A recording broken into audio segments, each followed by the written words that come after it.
ادارے کے مالکین ہیں یا جو اس کے ذمہ داران ہیں ان سے ہم نے ویسے تو کہلوایا ہے، یہ بات میل بھیجا ہے، لیکن اگر وہ یہ پروگرام دیکھ رہے ہیں تو ہمارا برملا آپ سے سوال ہے کہ یہ تمام مصالحہ جات عام لوگوں تک ان کی رسائی کو یقینی بنائیں تاکہ لوگ بھی جو ہے وہ ان سے فیض یاب ہوں. جیسا کہ ہم بار بار کہتے ہیں اور آپ کا بھی یہ کہنا ہے کہ یہ مصالحہ جات اپنی خوشبو، اپنی رنگت، اپنے ذائقے، ان تمام اعتبار سے، خوشبو کے اعتبار سے لاسانی ہیں اور یہ کسی بھی بین الاقوامی پروڈکٹ کو ٹکر دے سکتے ہیں اپنی کوالٹی کے اعتبار سے، کیونکہ کوالٹی ایک ایسی چیز ہے جس پر ہمدرد کبھی کمپرومائز نہیں کرتا.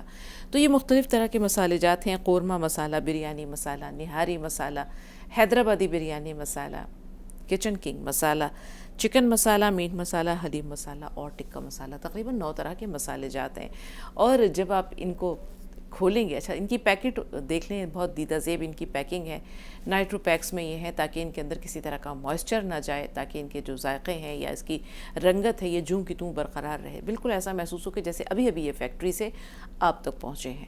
تو مختلف طرح کا پروسیس ہوتا ہے جس میں بہت ہائیجینک ہے، مشینوں سے یہ تمام کام عمل میں انجام پذیر ہوتا ہے اور ان کو ہلکے ٹیمپریچر پر ان کو گرائنڈ کیا جاتا ہے تاکہ ان کے اندر جو اسینشیل آئلز ہیں وہ کہیں ضائع نہ ہو جائیں، وہ ختم نہ ہو جائیں، وہ برقرار رہیں.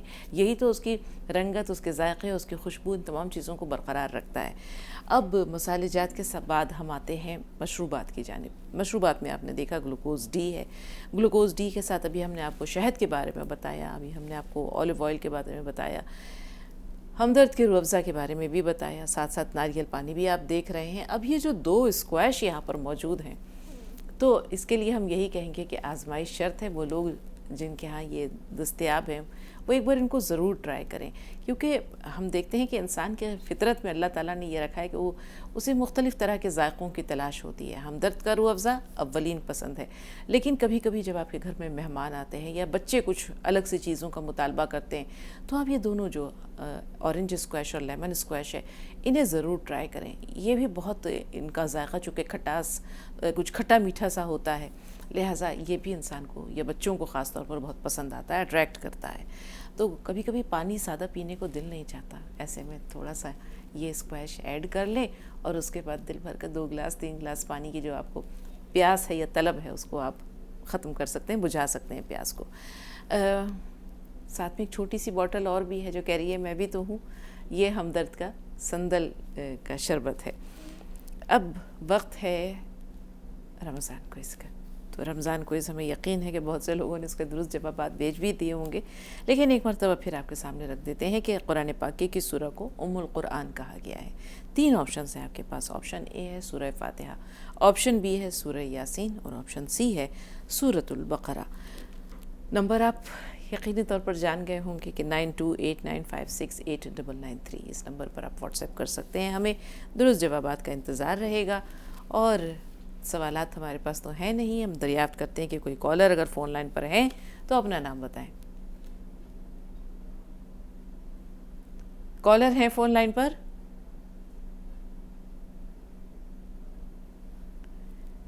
ایسا لگتا ہے کہ کالر جاوید صاحب ہمیں سن پا رہے ہیں؟ ہاں جی میڈم. جی سوال بتائیے بھائی. سوال یہ ہے، میں میرے ماں باپ کا احترام نہیں کر پا رہا ہوں اور بے عزتی کر دیتا ہوں. ہاں جی بالکل سن پا رہا ہوں. جاوید بھائی پہلے تو آپ کا سوال اتنا اہم ہے، ہم چاہیں گے کہ ٹی وی کا والیوم تھوڑی دیر کے لیے میوٹ کر دیجئے. ٹی وی کا والیوم کم کر کے پھر آپ اپنی بات مکمل کریے. میں ایک آرمی میں ہوں، 17 سال میں نے سروس کی اور ابھی میں گھر پہ ہوں، لیکن مجھے کچھ خراب عادتیں ہو چکی تھی تو اس کی وجہ سے میں اپنے ماں باپ کا پورے طرح سے خیال نہیں رکھ پا رہا ہوں، نہ اپنے بیوی بچوں کا. تو میں ابھی اسی چیز میں آپ کو پوچھنا چاہتا ہوں، جبکہ مجھے پورے کا پورے قرآن کا احترام ہے، پورا قرآن مجھے زبانی یاد رہتا ہے، پر پھر بھی سمجھ میں نہیں آتا کہ میرے ساتھ ابھی کیا ہو رہا ہے. اور مجھے اکیلے میں بیٹھنے کی عادت ہو چکی ہے، جہاں کوئی نہ ہو وہاں میں جا کے بیٹھتا ہوں اکیلے میں. آپ کہاں سے بول رہے ہیں جاوید بھائی؟